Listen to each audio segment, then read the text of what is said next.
if you could just pair 2, 3, 4, 5% of those organizations, what kind of impact could that have?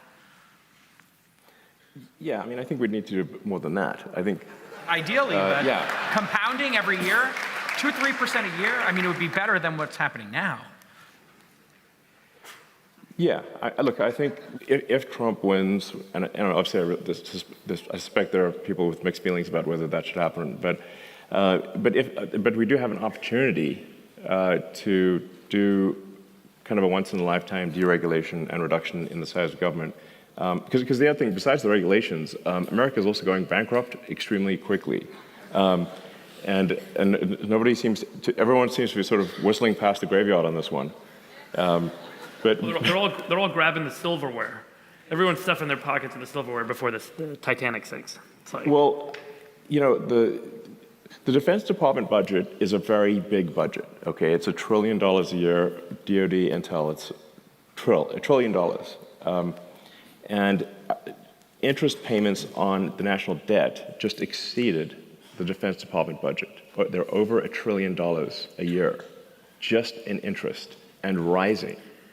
We're adding $1 trillion to our debt, which our kids and grandkids are going to have to pay somehow. Every 3 months, and then soon it's going to be every 2 months, and then every month, and then the only thing we'll be able to pay is interest.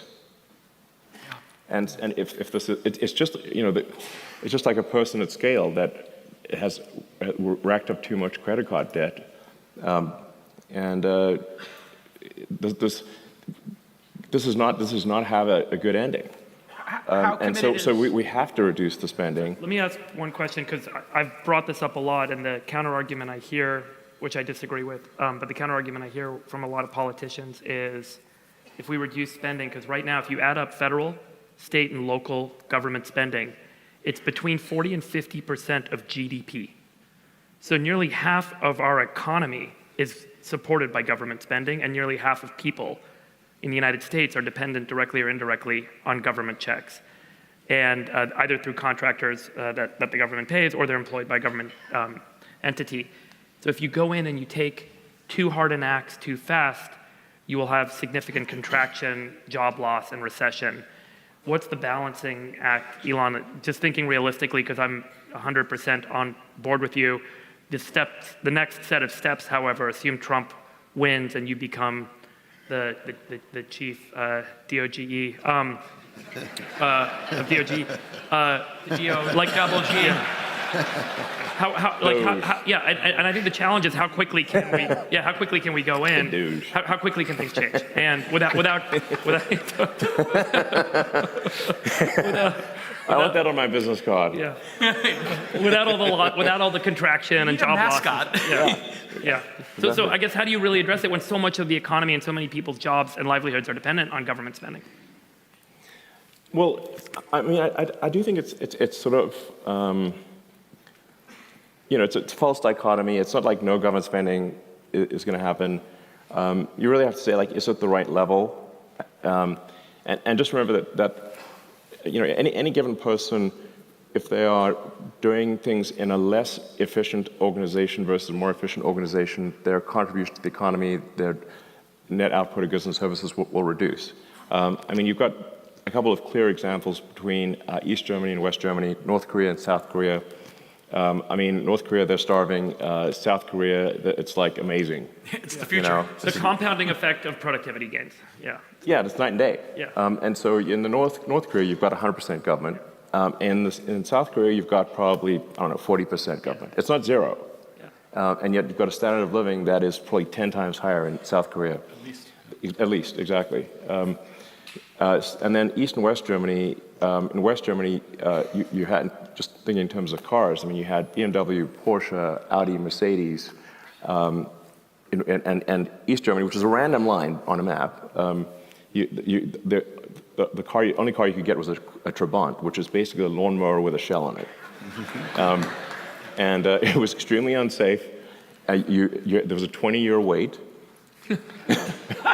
So you put your kid on the list as soon as they're conceived. And even then, only I think a quarter of people maybe got this lousy car. And it's just the same. So that's just an interesting example of like basically the same people, different operating system.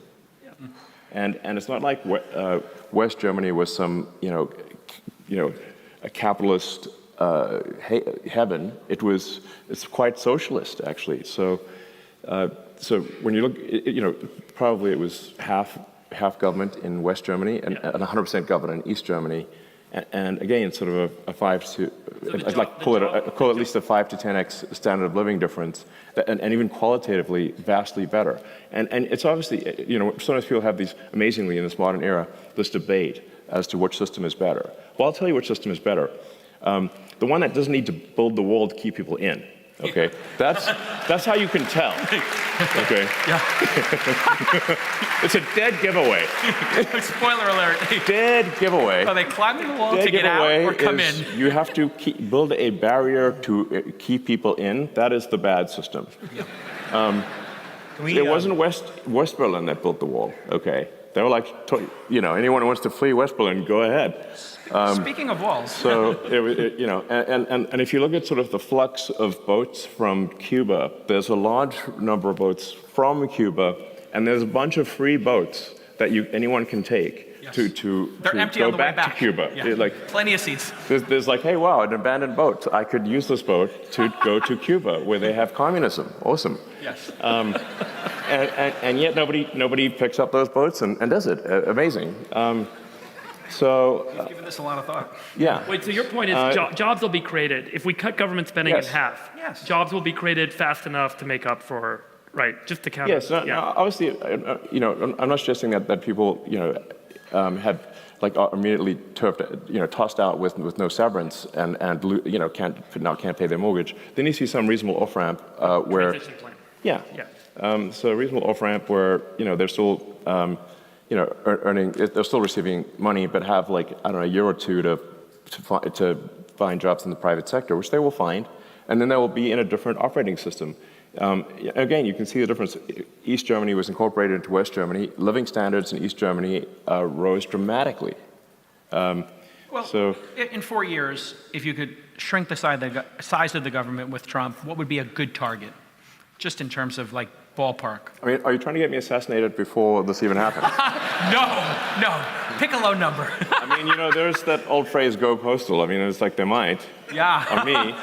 So we'll keep the post office. I mean, I'm going to need a hell of a security detail, guys. Yes.